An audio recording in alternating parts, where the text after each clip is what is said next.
here anymore, you guys. Do you know that? Have you guys thought about that? You guys are in college taking classes to get a job that's going to pay you what, 90,000, 100,000, because somebody said, "Oh, that's a lot of money. That's a good job," and it was probably one of these baby boomers. Well, you guys ever heard of something that was outdated? Something that needs to be revised, as they call it. We need a revision.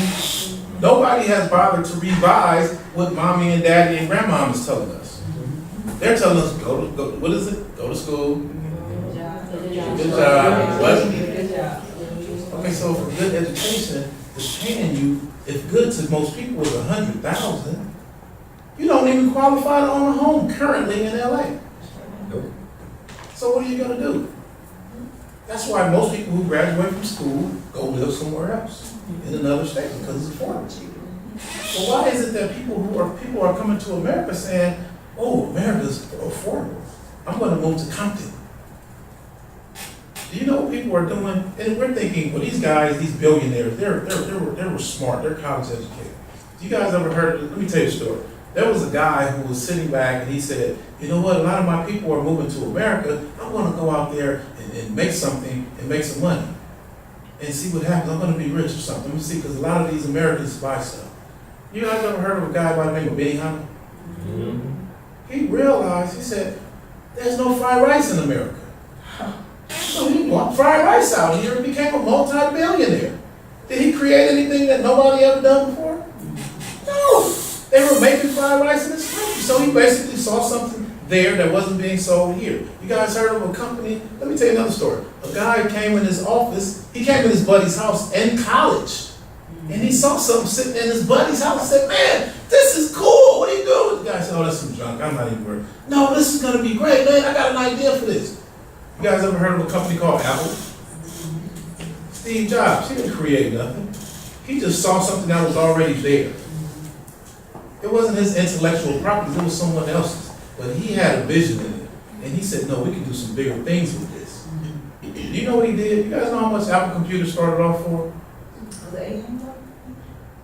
$1,250 out of his mama's garage. They created a $1 billion company out of his mama's garage on $1,250 on an idea that most people said won't work. Check his movies out. They did 2 of them because it's profound. You guys heard of a company called Hopstop?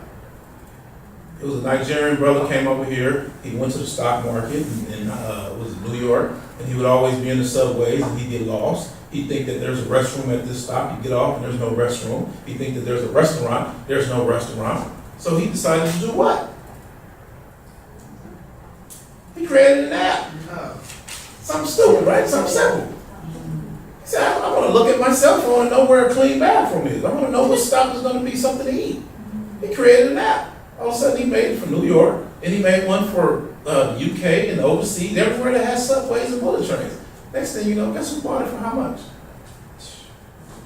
Apple gave him $1 billion for it. Who is it? Hopstop. HOPSTOP. Wow. Didn't cost him nothing to go into that. Come on, you guys, an app. We can YouTube how to make an app right now. All you need is a good idea, intellectual property. So with that, we got to start sending our children to school. You guys got to be in school and think about what's going to allow me to stay here in LA. How can I benefit on this market right now? We got people coming from all around the world to move to LA based on the fact that they know that they're in the process of gentrifying the biggest city in the world. LA leads the world, you guys. Did you know that? Everything that starts in LA usually goes around the world. They brought me into LAUSD to help out with the school district and help to keep these youth from dropping out, tell them about entrepreneurship. They said, what we do here, the rest of the country's going to follow. You know how many places I go to when I hear that? And the same thing. When I sold lowriders here, the rest of the world followed. When I created a part for a car here, the rest of the world bought that part. So this is the epicenter of real estate. This is going to be the biggest wealth transfer in history because LA is so expensive. So are we going to benefit from it, or are we just going to pack up, go get a job, and move to Texas? Well, I say that because a lot of our parents own homes here. A lot of our parents own a lot of real estate.